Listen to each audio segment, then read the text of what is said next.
So what I'm doing here is I'm going to root prune these box plants. So this is Buxus sempervirens.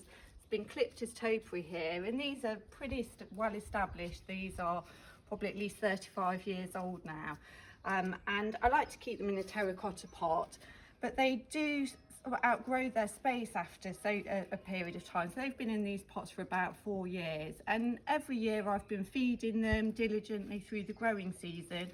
But irrespective, they still need a bit of a boost every now and again, and so the thing to do is to root prune them. So if you just follow me over here, what I've done here is I've taken it out of its pot. You can see it's not really pot bound per se, but it really has filled its pot out now, and will really benefit from some fresh soil or growing medium around its roots. So what I'm going to do, it seems very brutal, but it is the right thing to do, is I'm just going to literally get an old saw, make sure it is an old saw because it doesn't do your saw any good. And I'm going to prune off, or saw off rather, the bottom, I don't know, 3 or 4 inches off the root ball. So literally take the saw and just slice through here. And voila. And then what I'm going to do is just loosen off the roots around the outside of the pot. I mean, most of the roots want to find their way down to the bottom. I mean, some people would advocate pruning a couple of inches around the sides as well, but in this case I really don't think that's necessary. Now, these particular plants have had the dreaded box blight in the past. You may have heard of it.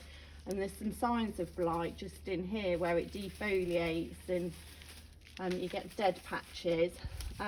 But by root pruning and putting it in some fresh growing medium, that will really give this plant a boost. And when repotting it, don't use a normal compost, just a normal multi-purpose compost. What you want to be using is a loam-based compost. So what I've got here is John Innes 3. Now, the reason you use a loam-based compost is it's got more body to it. You can see it is a loam, so it's soil-based rather than just a multi-purpose. And the reason we want to be using that is because it actually does a much better job of holding on to the nutrients. For anything that's going to be in its pot for more than a season, it is a good idea to use a loam-based compost, or at least a proportion of loam-based, maybe mixed in with some multi-purpose. So I've sawn the bottom off here. I'm not going to do this now because this is very heavy and I really need a hand to get it back in the pot.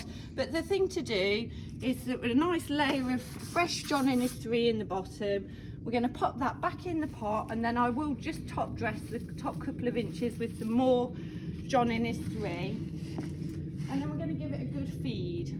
Now, you could use something like a liquid seaweed, be perfect for the job. It's obviously organic. I'm a real advocate of a product called Top Buxus, which is perfect for keeping your box in optimum health. Now, this was developed by a Dutch nurseryman. A lot of box is big business for the Dutch, and so they developed this product to try and combat the dreaded box blight. Looks a bit like a dishwasher tablet. It's soluble. So what you would do is just mix up a tablet with a litre of water in a sprayer, and then you give it a foliar spray all over, and you would do that each month from April through to September, and that will keep your box in tip-top condition and significantly reduce the risk of box blight. Now, in terms of trimming the box to keep it in shape, we wouldn't do that at this time of year. It is too early in the season, so good housekeeping is really important for box.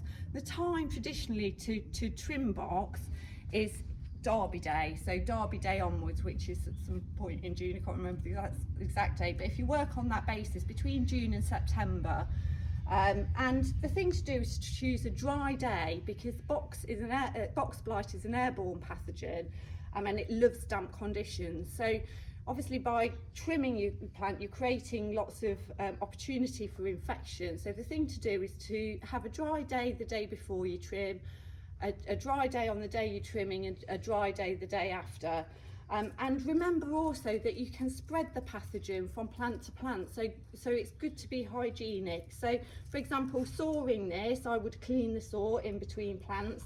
If I'm using my secateurs, I'd wipe them over with an antibacterial wipe before using this on a different plant. So that's a job you can be getting on with now: root pruning and repotting.